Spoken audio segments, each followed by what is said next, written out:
అది అయిన తర్వాత వనరులు అంటే ఏంటి అని రాజు వాళ్ళ అమ్మని అడిగాడు. అడిగినప్పుడు వాళ్ళ అమ్మ చెప్పింది ఏం చెప్పిందంటే, మన అవసరాలు సంతృప్తి పరచడానికి ఉపయోగపడేది ఏదైనా సరే అది ఏమంటారు? వనరులు అంటారు. మీ చుట్టూ ఒకసారి పరిశీలిస్తే అనేక వనరులు మీరు గమనించవచ్చు. తాగేదానికి ఏం కావాలంటాం? తాగినప్పుడు దాహం వేసింది ఏం చేస్తారు? మీరు వాటర్ తాగుతారు. తాగినప్పుడు దాన్ని ఏమంటారు? అదే సమయంలో మీ పాఠశాల అయిపోయింది, ఇంటికి పోవాలి. దేంట్లో పోతారు మీరు?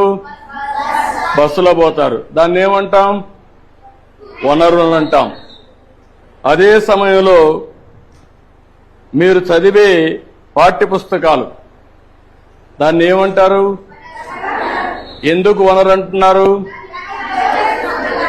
ఉపయోగపడుతుంది కాబట్టి.